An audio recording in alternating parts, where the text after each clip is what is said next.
আসসালামু আলাইকুম। আমদরিয়া নিউজে আপনাদের সবাইকে স্বাগত। আমি সিমরান। স্মার্টফোন কিনে পার্টি দিতে না চাওয়ায় ছাত্রকে খুন। নতুন স্মার্টফোন কেনার জন্য পার্টি দিতে রাজি না হওয়ায় ক্লাস 9-এর একটি ছাত্রকে ছুরি মেরে খুন করল 3 কিশোর। সোমবার সন্ধ্যায় দিল্লির সাকারপুরে রামজির সিঙ্গারার দোকানের কাছে ঘটনাটি ঘটে। পুলিশ জানান, সিসি ক্যামেরার সূত্র ধরে 3 নাবালককে গ্রেফতার করা হয়েছে। অভিযুক্তরা এলাকারই, তারাও নিহতের সমবয়সী।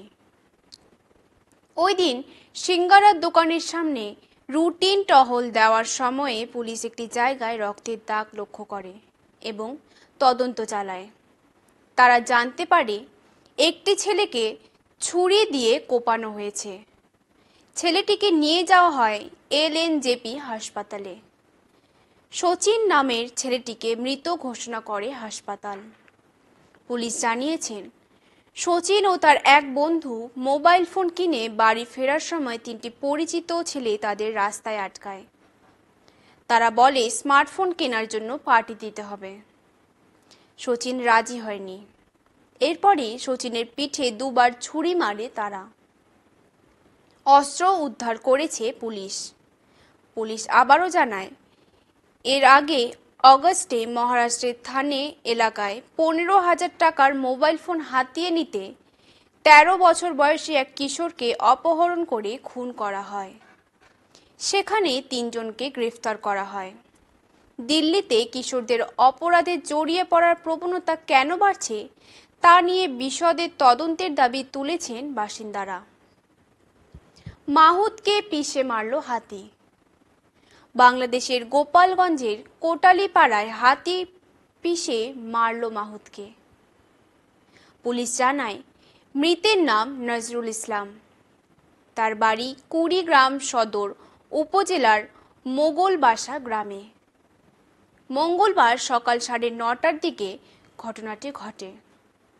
অনেকে মনে করেছেন মাহুত নজরুল ইসলামের কোনো ভুল সংকেত পেয়েই তাকে পিঠ থেকে ফেলে দিয়ে পিষে মারে হাতিটি। নিরাপদ আশ্রয়ের খোঁজে লেবনান ছাড়ছে বাসিন্দারা। লেবনানের হামলা জোরদার করেছে ইসরায়েলি বাহিনী। গত সোমবারের হামলায় লেবনানের প্রায় 500 জনের মৃত্যু হয়েছে। আহত হয়েছেন অনেকেই। মঙ্গলবার দক্ষিণ লেবনানের শহর ও গ্রামগুলোর হাজার হাজার মানুষ বাড়িঘর ছেড়ে রাতভর রাজধানী বেইরুটে পৌঁছানোর চেষ্টা শুরু করেছিল। দীর্ঘ যাত্রাপথে রাস্তার ধারে অনেকেই থাকতে গিয়েছে। ইসরায়েলের সামরিক বাহিনী জানিয়েছেন, 2006 সালের যুদ্ধের পর থেকে হিজবুল্লাহর গড়ে তোলা ঘাঁটি ধ্বংস করতে তারা 1,300 লক্ষ্যবস্তুতে হামলা করেছে। হিজবুল্লাহ ইসরায়েলের উত্তরাঞ্চল লক্ষ্য করে 200 রকেট ছুঁড়েছে বলে সামরিক বাহিনী জানিয়েছে। তাতে 2 জন আহত হয়েছে। লেবনানের স্বাস্থ্য মন্ত্রণালয়ে বলেছে, নিহতদের মধ্যে 35 জন শিশু ও 58 জন নারী আছে, আর আহত হয়েছে 1,645 জন।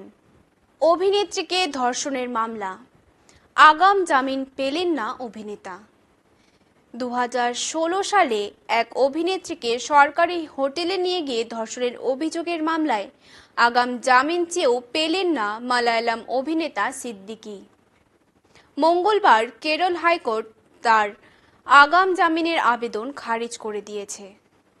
কেরলে হেমা কমিটির রিপোর্ট প্রকাশে আসার পরে অনেক অভিনেত্রী তাদের কাজ দেওয়ার টোপ দিয়ে ধর্ষণের অভিযোগ তুলেছেন। তা নিয়ে মামলা হয়েছে। বিশেষ তদন্ত কমিটি গড়া হয়েছে।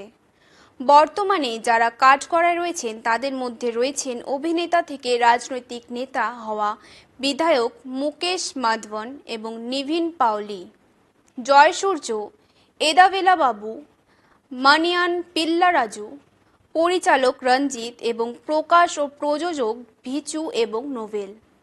শিলিগুড়িতে কোলের মেয়েকে কুয়োয় ফেলে ধৃত মা। শিলিগুড়িতে সুকান্তনগরে কোলের মেয়েকে কুয়োয় ফেলে মারার অভিযোগ উঠেছে মায়ের বিরুদ্ধে। মঙ্গলবার সুকান্তনগর এলাকার ঘটনা। পুলিশ শিশুটির মাকে গ্রেফতার করেছে। পুলিশ জানায় শিশুটির বয়স বড় জোর 1 মাস। দমকল গিয়ে দেহটি উদ্ধার করে ময়নাতদন্তে পাঠিয়েছে। পুলিশ তদন্তও করছে। তবে মহিলা মানসিক অবসাদগ্রস্ত বলে অনেকেই জানিয়েছেন। শিশুটির বাবা জানান তিনি ঘুমিয়েছিলেন, সেই সময়ে ঘটনাটি ঘটেছে। আজ এই পর্যন্তই। পরবর্তীতে আবারও ফিরব অন্য খবর নিয়ে। আল্লাহ হাফিজ।